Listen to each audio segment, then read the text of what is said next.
Bismillahirrahmanirrahim. Assalamualaikum warahmatullahi wabarakatuh. Sahabat Sahir 78 yang dirahmati Allah, alhamdulillah kita berjumpa kembali di channel kami Sahir 78. Kita kembali ngobrol-ngobrol, diskusi, sharing tentang ilmu-ilmu agama, ilmu-ilmu kehidupan. Mudah-mudahan obrolan kita ini membawa manfaat dan membawa berkah buat kita semua. Dan kita semua berharap Allah memberikan kita kemampuan untuk istiqomah, berada dalam jalan ketaatan, taat terhadap Allah dan Rasulnya. Sahabat Sahir 78 yang dirahmati Allah, pada konten sebelumnya Al-Fakir sudah membahas 9 syarat-syarat takbiratul ihram. Jadi pada konten ini saya akan melanjutkan tentang syarat-syarat takbiratul ihram yang belum sempat dibahas pada konten sebelumnya. Jadi tinggal 7 syarat lagi ya. Kemarin kita sudah bahas 9 syarat. Jadi judul kali ini tetap seperti biasa, syarat-syarat takbiratul ihram. Kelanjutannya ya. Sahabat Sahir 78 yang dirahmati Allah, kemarin kita sudah bahas 9 syarat. Oke, kita mulai syarat selanjutnya, yaitu dalam kitab Safinatun Najah karya Syekh Salim bin Sumaid Al-Hadrami dikatakan wa an la yazida wawan qablal jalalah. Jadi poin selanjutnya, syarat takbiratul ihram itu tidak boleh ada tambahan huruf waw sebelum lafzul jalalah. Lafzul jalalah itu apa kemarin? Itu lafaz Allah.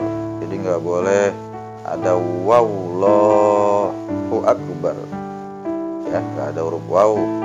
Jadi tetap awal dari lafzul jalalah adalah hamzah yang terdiri dari huruf hamzah, lam, ha. Hamzah, lam, ha. Itulah lafzul jalalah ya. Jadi hamzah itu bukannya alif ya. Jadi kalau ada orang bilang lafzul jalalah itu terdiri dari huruf alif, lam, ha, itu salah.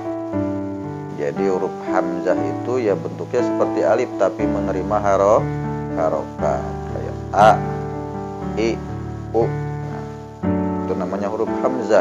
Kalau alif tidak menerima harokat selamanya. Alif hanya bacaan mad, bacaan yang berfungsi memanjangkan harokat, memanjangkan bacaan, seperti ba disambung dengan huruf alif di belakangnya jadi bacanya ba. Kho disambung huruf alif belakangnya di kho, tapi tidak menerima harokat. Itu ya perbedaan antara hamzah dan alif. Oke, sahabat Sahir 78 yang dirahmati Allah, kita lanjut pada poin selanjutnya, syarat-syarat selanjutnya, yaitu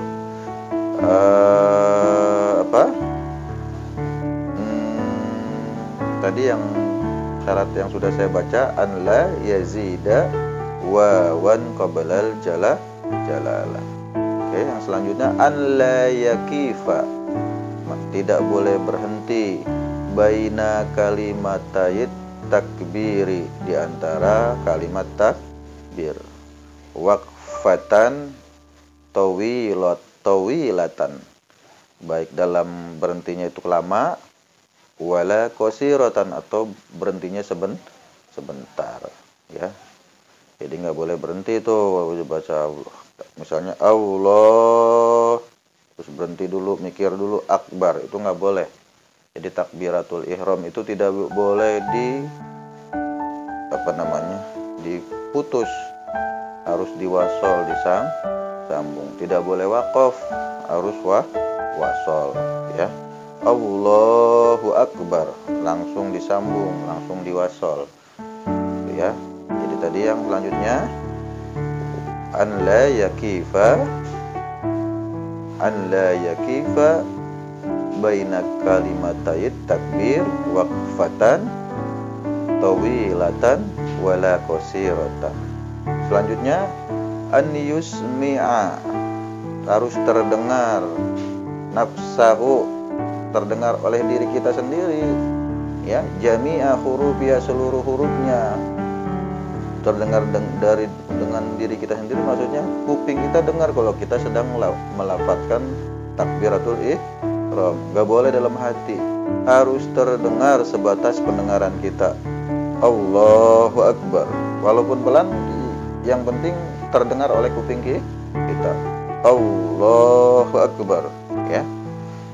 Itu ya. Selanjutnya yang tadi an yusmi'a nafsahu jami'a hurufiha, ya. Selanjutnya wa dukhulil waqti fil muaqqat, harus dibaca ketika waktu masuk sholat. Maksudnya apa? Maka ketika imam sudah berdiri menghadap kiblat, jamaah sudah meluruskan dan merapatkan barisan, itu sudah waktu masuk sholat, dimulai untuk membaca takbiratul ihram, ya. Terus wa iqa'uha halal istiqbali, juga dibaca saat menghadap kiblat. Kalau masih miring ke kanan, miring ke kiri, masih belum menghadap kiblat, udah baca takbiratul ihram, nggak sah sholatnya, ya. Itu ya. Selanjutnya apa lagi? Setelah wa iqa'uha halal istiqbali, setelah wa iqa'uha halal istiqbali, yaitu dibaca saat menghadap kiblat. Oke, kita ulangin. Yang pertama, an la yazida wawan qablal jalalah. Yang kedua, yang selanjutnya apa tadi? Yang selanjutnya an la yakifa baina kalimatayit takbiri, ya, waqfatan tawilatan wala qasiratan. Selanjutnya an yusmi'a nafsahu an yusmi'a nafsahu jami'a hurufiha, ya. Selanjutnya wa dukhulil waqti fil muaqqati. Selanjutnya apa tadi? Selanjutnya wa iqa'uha halal istiqbali. Selanjutnya wala wa an la takhilla wa an la yakhilla, ya, wa an la yakhilla biharfin min hurufiha. Jadi tidak boleh menyela dari keseluruhan hurufnya. Maksudnya apa? Nggak boleh merusak lafadznya, ya. Maksudnya Allahu Akbar atau gimana, ya, Allahu Akbar, Allahu Akbaru, ya. Kecuali orang-orang yang ami, yang awam, boleh dia membaca Allahu Akbaru, ya. Kalau orang-orang yang sudah faqih, hurufnya disukunkan, dimatikan, Allahu Akbar, ya. Itu beberapa syarat takbiratul ihram. Selanjutnya apa lagi? Selanjutnya yaitu wa ta'khiru takbiratil ma'mumi an takbiratil imami. Jadi takbirnya makmum harus diakhirkan dari takbirnya imam. Jadi nggak boleh ngeduluin, imam belum takbir, makmum udah takbir duluan, atau bareng imam takbir Allahu Akbar, makmum semua bareng-bareng ikut. Itu salah, nggak sah bacaan takbiratul ihramnya. Jadi setelah imam sudah jelas-jelas yakin selesai membaca takbiratul ihram, Allahu Akbar, kemudian baru makmum membaca takbiratul ihram. Itulah sedikit pembahasan kita, kelanjutan dari konten sebelumnya, di mana syarat-syarat takbiratul ihram itu ada 16. Oke. Kemarin kita sudah bahas makna filosofinya, maka sudah menjadi seharusnya menjadi syukur kita, menjadi bi'ah kita, tertanam dalam hati kita, agar kita senantiasa tawadu. Wah, indah banget kalau hidup itu tawadu, kita dikasih jabatan, sayang sama orang-orang bawah, ya, bisa duduk bareng-bareng sama tukang beca, sama tukang ojek, terus mendengarkan keluh kesah orang-orang kecil, orang-orang marginal yang termarginalkan, berpikir sistemik. Jadi lafaz takbiratul ihram itu kalau kita kaitkan dengan kepemimpinan, maka pemimpin itu harus berkarakter tawadu, seperti bijaksananya Khalifah Abu Bakar Siddiq, seperti tegasnya Khalifah Umar bin Khattab, seperti sabarnya Khalifah Utsman bin Affan, dan seperti cerdasnya Khalifah Ali bin Abi Thalib. Keempat karakter sahabat itu harus menjadi acuan kita, ya. Lebih-lebih Rasul, kepemimpinan Rasulullah Shallallahu Alaihi Wasallam adalah kepemimpinan yang sangat ideal untuk bisa kita jadikan pegangan bagi para pemimpin negeri-negeri kaum muslimin saat ini. Kemudian kalau dikaitkan dengan individu, kita juga tidak boleh meremehkan orang. Saat kita diberikan kebahagiaan, status sosial kita tinggi, kemudian kita tidak merendahkan orang yang di bawah kita, menolong, peduli dengan siapapun manusia, baik itu muslim maupun yang di luar Islam, ya. Gak ada lagi kata-kata tukang becak ditemenin, apa untungnya. Belusukan ke rakyat-rakyat jelata, nggak ada duitnya, males, ya. Jadi kalau udah jadi wakil rakyat, jadi kepala negara, jadi pimpinan dalam lembaga kenegaraan, maka jangan lagi ada sifat angku dan sombong.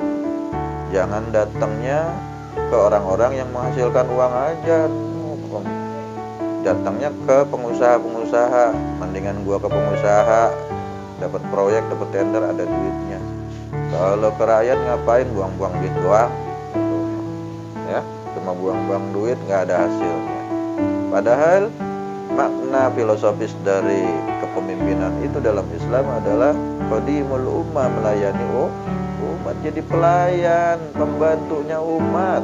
Jadi kepala negara itu bukannya sama seperti raja, tapi pembantu umat, melayani umat supaya umat bisa hidup nyaman, bahagia dan sejahtera, juga bertakwa kepada Allah Subhanahu wa taala. Sahabat Syair 78 yang dirahmati Allah. Itu ya. Mari kita terus ulang-ulang makna Allahu Akbar itu dalam kehidupan kita sehari-hari, kita renungkan.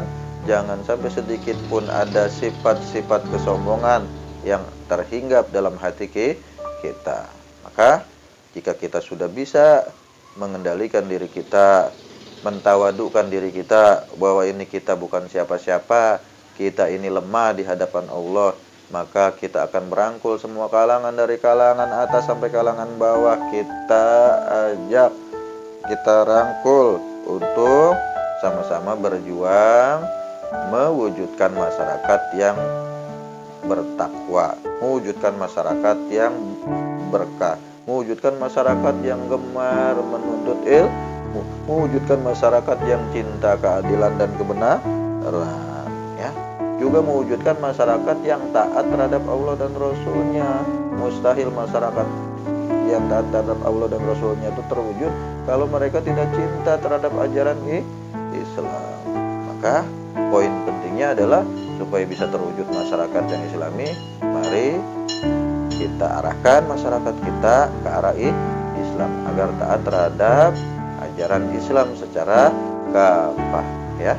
Mungkin itulah sedikit pemaparan dari Al-Fakir. Jika ada kekeliruan tolong diluruskan.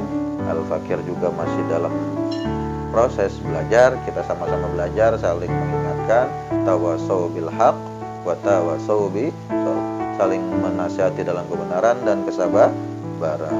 Baik, itu saja kita tutup pembahasan kita, obrolan kita pada hari ini. dengan doa kafaratul majlis.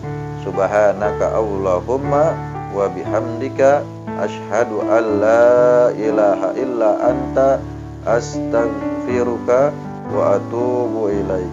Summa assalamualaikum warahmatullahi wabarakatuh.